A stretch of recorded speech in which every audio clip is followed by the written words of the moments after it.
시청자 여러분 안녕하십니까? 11월 19일 목요일 하남방송 뉴스투데이 배진입니다. 첫 번째 뉴스입니다.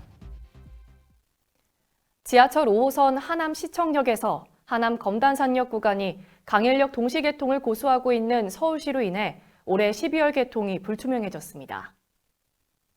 지하철 5호선 하남시 2단계 구간은 100%에 가까운 공정률을 보여 올해 12월 말 개통이 가능할 것이라 예상했으나 서울시 구간인 강일역이 현재 공정률이 91%로 당초 일정보다 지연되고 있습니다. 경기도와 하남시는 하남시청역부터 하남 검단산역에 대해 우선적으로 철도시설물 검증 시험에 착수할 수 있도록 서울시에 요청했지만 서울시는 강일역 동시개통의 입장만 되풀이하고 있습니다. 하남시청역부터 하남 검단산역 구간은 영업 시운전과 종합시험 결과보고, 철도 안전관리체계 변경 승인 등 남은 행정 절차를 거친 후 내년 3월에 개통될 전망입니다. 인천시가 2025년 수도권 쓰레기 매립지 종료를 선언했습니다. 서울시와 경기도에서 발생하는 쓰레기 문제가 현실화된 가운데 하남시도 쓰레기 대란에 대비해야 한다는 목소리가 높아지고 있습니다. 하남시는 환경기초시설을 통해 일부 쓰레기를 처리하고 있지만 쓰레기 발생량 증가로 환경기초시설 처리 능력이 포화 상태에 이르렀습니다. 하남시의 생활 폐기물 수거량은 지난해 일평균 75.1톤이었으나 올해는 일평균 85.7톤으로 급격히 증가하고 있습니다. 수도권 매립지 관리공사에 따르면 하남시는 지난 10월 말 기준 현재 반입 총량 대비 반입한 폐기물량이 이미 100%를 초과하여 반입 총량제를 위반했습니다. 반입 총량제를 위반한 지자체는 내년에 5일간 직매립 생활 폐기물 반입을 정지당해 폐기물 처리에 차질을 겪을 수 있습니다. 또한 올해 할당된 반입 총량을 초과한 뒤에도 반입한 생활 폐기물에 대해서는 기존의 2배 수준의 추가 수수료도 내야 합니다. 이에 따라 하남시는 내년 반입 정지 기간에 쓰레기 처리 방안을 마련해야 할 것으로 보입니다. 올해 2월부터 시범으로 진행하고 있는 투명 페트병 별도 배출이 12월 25일부터 전국 공동주택을 대상으로 전면 시행됩니다. 현재 국내 재활용품은 유사품목 혼합 배출로 고품질 재활용품 생산이 제한적이기 때문에 연 2.2만 톤의 폐페트병을 수입하고 있습니다. 하지만 투명 페트병 분리배출 시행 후에는 연 10만 톤의 국내 고품질 재활용 원료가 확보될 것으로 보입니다. 개정 시행 후 투명 페트병은 플라스틱 배출함에 일괄 배출하지 않고 투명 페트병 전용 배출함에 배출하면 됩니다. 이때 페트병의 내용물은 비우고 라벨을 제거한 후 압축하여 뚜껑을 닫아 배출하면 됩니다. 하남시가 2020년도 주민참여예산위원회를 개최해 2021년도 본 예산 편성을 위한 주민참여 예산 제안 사업을 심의 의결했다고 11일 밝혔습니다. 시는 지난 4월부터 3개월간 각동 행정복지센터 및 홈페이지 등을 통해 온오프라인으로 총 62건의 주민 제안 사업을 접수하고 제안 사업에 대한 소관 부서의 사전 검토와 분과위원회의 심의를 거쳐 위원회에 상정했습니다. 위원회는 주민 제안 사업 31건과 청소년 주민참여 예산사업 9건, 민관협치형 주민참여 예산사업 5건 등 총 45건을 심의하고 내년도 예산에 반영하기로 했습니다. 김상호 하남시장은 주민참여 예산제를 통해 많은 시민들의 의견이 다방면으로 사업에 반영될 수 있도록 시민들의 실질적인 시정참여 기반을 만들겠다고 말했습니다. 하남시 열병합발전소 건설 과정에서 부정청탁을 한 혐의로 1심에서 징역 1년을 선고받은 이현재 전 의원이 항소심에서 무죄를 선고받았습니다.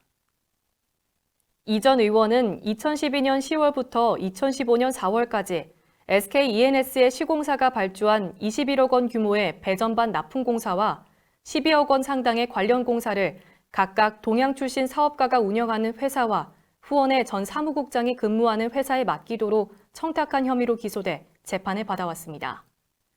하지만 항소심 재판부는 이 전 의원이 국회의원 임기 중 제3자에게 이익을 주기 위해 부정청탁을 할 만한 인과관계가 구체적으로 소명되지 않았다고 판단했습니다.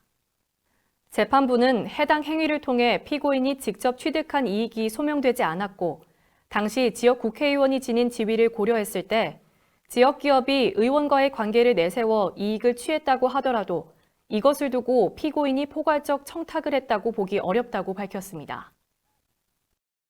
이어서 간추린 뉴스입니다. 오늘부터 2주간 서울과 경기, 광주 등 사회적 거리 두기가 1.5단계로 격상되면서 하남시 또한 방역 조치가 한층 강화됩니다.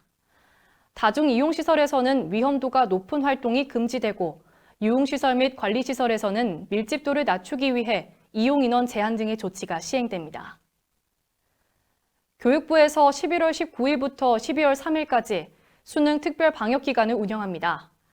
학원 교습소, 스터디 카페에 대한 방역 점검을 집중 추진하고 수능 일주 전부터는 대면 교습 자제 및 수험생의 시설 이용 자제를 권고합니다.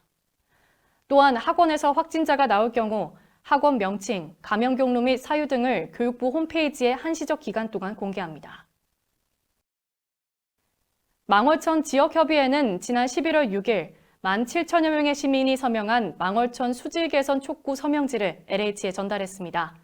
협의회는 망월천 전 구간에 대한 오염도 조사 등 4개 항목에 대한 요구 조건을 제시했다고 밝혔습니다. 이에 LH에서는 해당 문제 해결을 위해 적극 노력하겠다고 밝혔습니다. 경기도가 허위 과장 광고로 소비자를 현혹한 로또 당첨번호 제공업체 7곳을 적발했습니다. 이들 업체에 대해 도는 업체당 600에서 800만 원씩 총 5,200만 원의 과태료를 부과했습니다. 도는 로또는 어떠한 번호를 조합해도 수학적 확률이 동일하기에 소비자의 주의가 필요하다고 덧붙였습니다.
이상으로 뉴스투데이를 마치겠습니다. 시청해주신 여러분 고맙습니다.